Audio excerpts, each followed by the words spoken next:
Okay, y'all, we got this here. We're gonna make wainscoting out of it, go around this room. And we're gonna go all the way around and see what we can do with it. And we'll let you know here shortly what ends up happening. Okay, y'all, here we go. We're starting to put this up.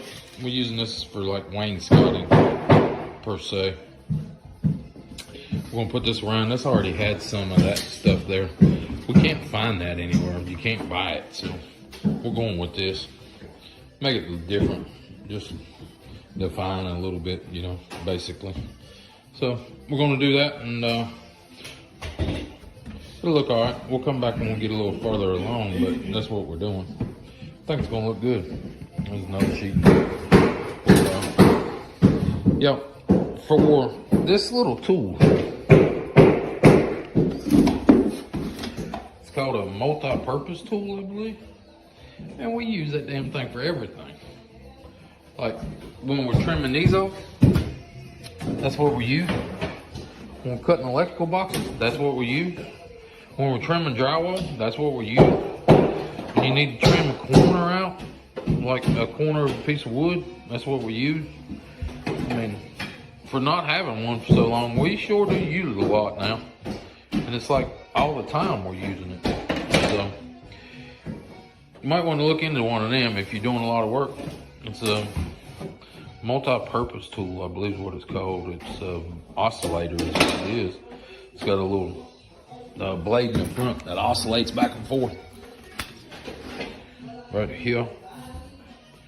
It oscillates back and forth when you turn it on. So it just cuts. The only bad thing is everybody keeps turning it up to wide ass open, and you don't need it up wide ass open. You use it about 4, 5, 6, something like that, and it's plenty. But I think it's where they run their hand on the side of it.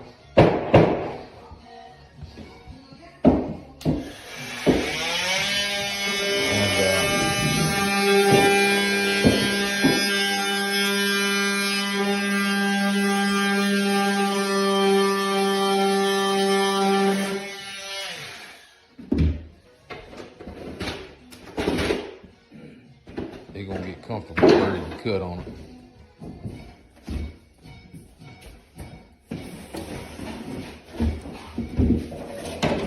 I won't move around on them. You get over here and watch it.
A little cold today. It's in the probably mid 30s. Just a little cold.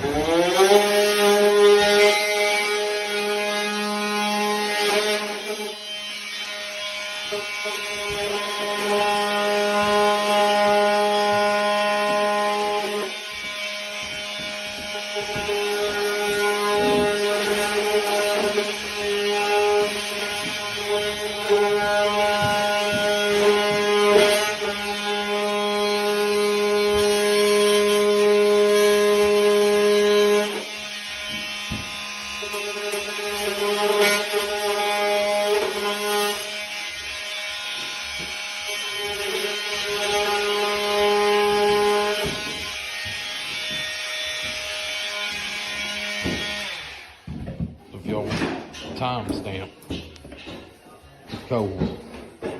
we're getting close to Thanksgiving here. So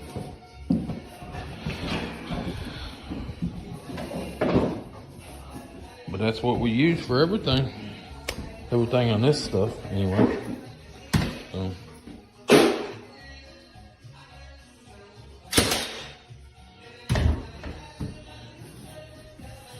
nail it right on up there. Make it look good. And just keep right on getting it.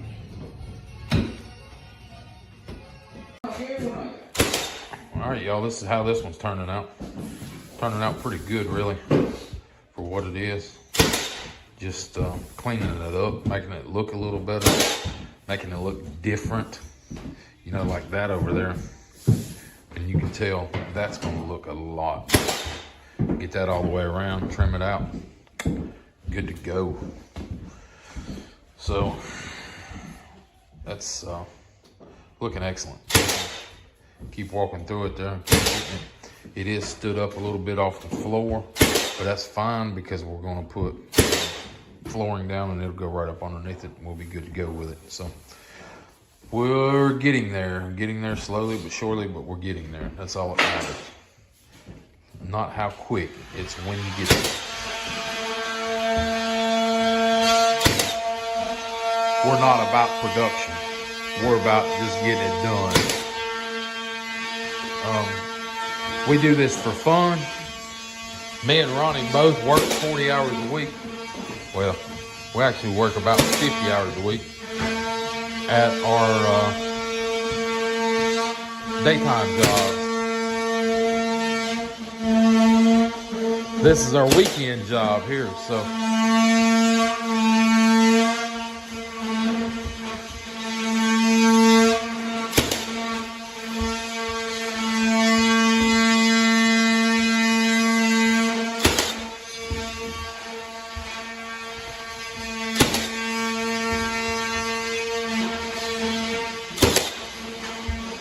Basically, if we've got to worry about getting this done,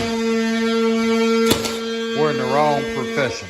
We just get them done when we get them done. We don't worry that much about them. We don't get stressed out about them. We don't need that headache. So we found out you go slow and easy.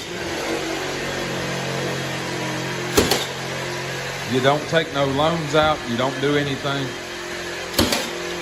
And basically, you look here, we've got this paneling here that we bought.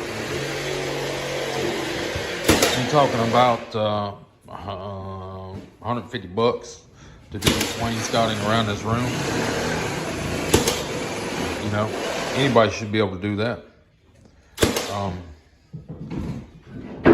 So it don't cost that much money to do. A lot of people get hung up with, oh, this is a lot of money. It's a lot of money. No, it's not.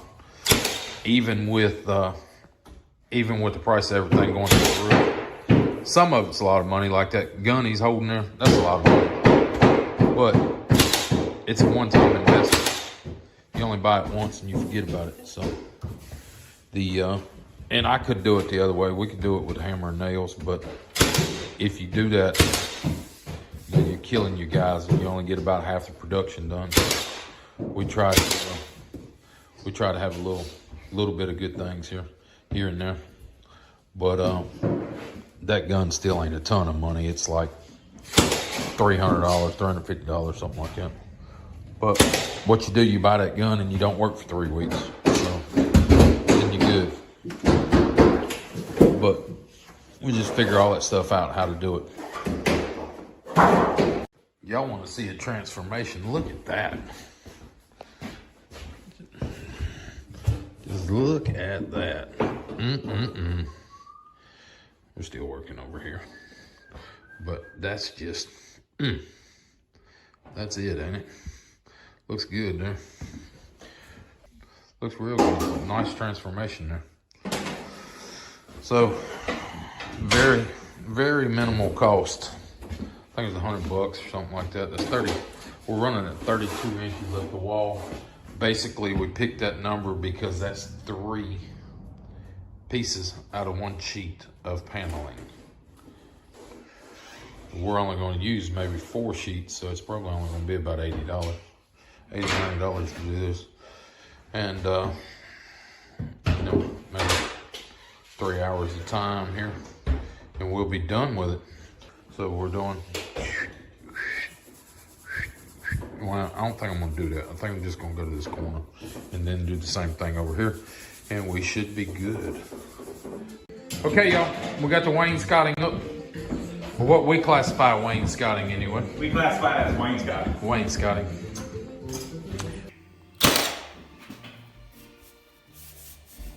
Putting up our paneling, our wainscoting. So fresh and so clean, Donnie. So fresh, so clean. What do you think, Juan? It's mucho bonita.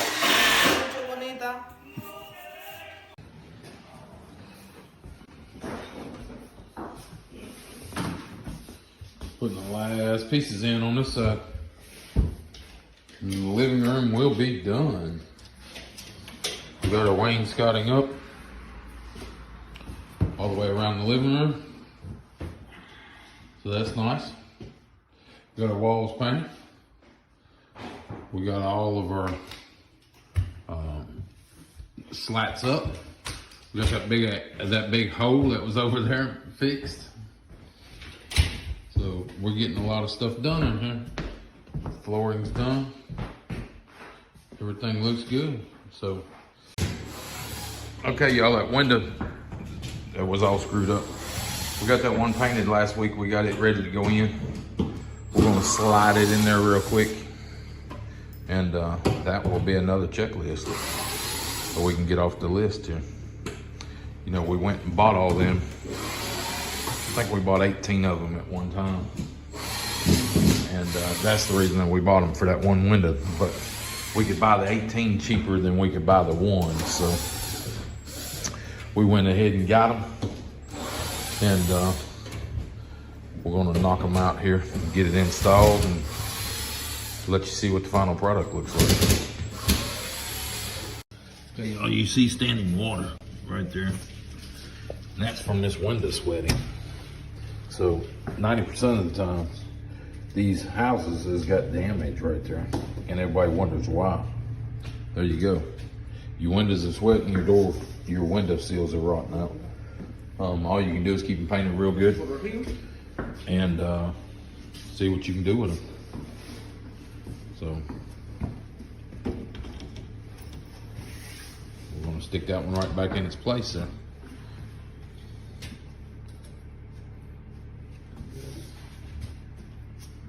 Have to touch up a little paint and we'll be good to go. There we go.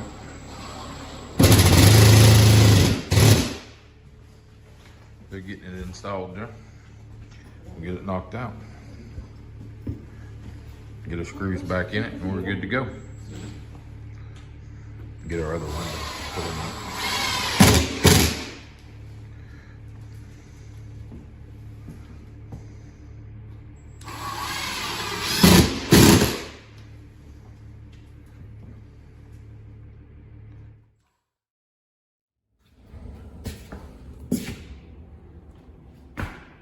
You did it, Donnie. He's walking like an Egyptian. I did it. We made it. We made it. We made it. We made it. We got it worked up here, y'all. This is the living room, obviously. Got the paneling around the bottom. That was something we decided to do there. So to kind of define the room itself. This wall was never here. We added it. You know, this is a pretty nice looking little living room. The last one we did had sconces up here with lights in them. Oh yeah, huh? We thought about putting them in, but That's probably how it was originally, but like he just said, that wall wasn't even there. Like, we rebuilt all of that. That was just an open, that's about where their counter was, wasn't it, or something? I can't remember. It was like a counter there or something, but it wasn't attached to the floor. It was just something that was sitting there. So we got it all cleaned up, made all of our moldings and all to go in here. Fixed a big old hole that was up there in the ceiling. It's blended in nicely. Redid all this over here. I think we had to redo all this drywall and everything in here around this door. This floor was real bad in here. Change the battery in your smoke detector, Donnie. The batteries in the smoke detector, the deal with them are the power at night, we turn the power off, so it's chirping saying pull the plastic out of the battery holder. But we don't want to do that because in the evenings, we turn all the power off when we go home. So it's going to chirp while we're making this video, but when the tenants move in, we'll pull the little plastic and we won't have to worry about it. But all this, we had to replace a bunch of the floor. We had to replace this window. Yeah. A huge window that we bought. And the outside window was turned upside down so they could put an air conditioner in the top of it. That was crazy. In the bottom. And with that being said, them windows ain't designed to be turned around so the locks wouldn't lock, so it stayed open all the time. And there was, I don't even know if we can see it.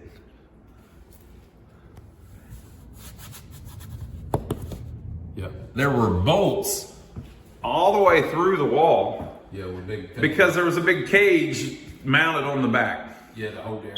Now through the back window there, Donnie, they can see your burn barrel. That's how you get rid of your trash in the country. Tell them what we're going to do about trash pickup. We're actually going to include it in this one. We got a gentleman that picks up trash here in town.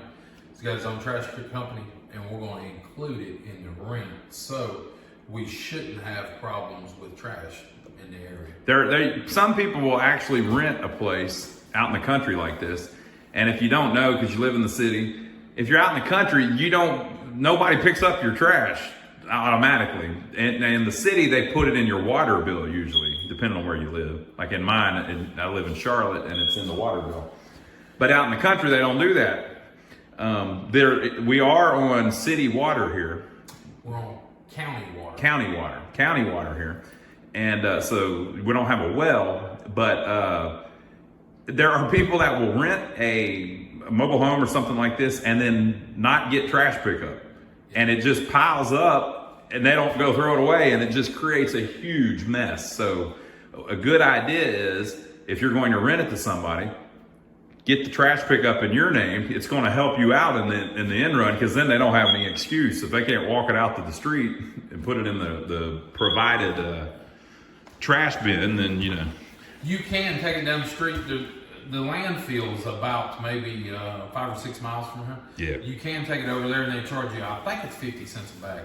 You can take it over there and throw it away, but the problem is nobody wants to put trash in their vehicle. Nobody wants to haul it over there. Nobody wants to do this. Yeah. Nobody wants to do it. So it's one of them regular roll-off containers. You just put it here and throw all your stuff in it. So go ahead and do it, and then raise your rent. Raise the rent by whatever the cost of the pickup is. We know the guy that does the sanitation around here too, that does the trash pickup. Great dude. We really like the guy, and we're glad to work with him. Yeah, he's a good guy. So we're gonna have him handle the trash, and that also gives us eyes on the place once a week when he's here picking up trash. So the burn barrel will disappear. The burn barrel will go into the house. Tell them about your beautiful light there, Donnie. We had the good sagging one, yeah, we had it, but now it's nice and perky. You don't want them sagging. You want it nice and perky. Yeah. Let's see if we can get it turned off here. I think that might be it. So you get up here and that's how you stop one, people. You get it stopped. Look, he owns it, people. He can do whatever the hell he wants, all right? He owns it. It's his fan, okay? It wasn't off. Oh, that was the problem. You were fighting a motor. So there you go. It's not a sag. It's a nice new fan and light. It looks a little low. Looks a little low. But Donnie is 6'1". Yep. And it will not hit his head. It's just, it looks like it. But that's a thing in mobile homes. Now tell them why you had to put the downspout thing on it, Donnie. Because the fans will hit them. Yeah, you can't mount it flush because the mobile home has a vaulted ceiling. I can reach over 8 foot, and that ceiling's up over 8 foot here. Yeah. So that's kind of, in mobile homes, that's kind of how it is. Now, houses have changed a lot over the years too, Donnie. It used to be when you walked in a living room, you know, you had like a coffee table and stuff, and now everything's a lot more open in a lot of people's houses. So originally there probably would have been something here. There might have even been a chair under it or something where that wouldn't be a thing. But now if you walk through it, and you think it's going to hit your head, you know. Yep. So that's what we got. We got new registers in it. We got new floor in it. We got a lot of new subflooring in it. We got new paneling in it. We got a lot of new drywall in this side. We got all kind of new electrical outlets here. Before there was like 10 outlets on this wall. Yeah, he had added outlets in. So he had to have a separate one for every one of his air conditioners and a separate one for all the coolers and a separate. It was crazy. So we went and did away with all those, put back the factory ones, and putting that wall in, and how you've got this little hip wall here really helps, because it helps define like the living room, makes it a space instead of making it just one huge room. So yeah, it helps out a lot. You can see from the kitchen, it's actually a fairly large room. So very nice. Y'all, give us a thumbs up for filming it. Subscribe to the channel if you hadn't already, and we'll catch you on the next one.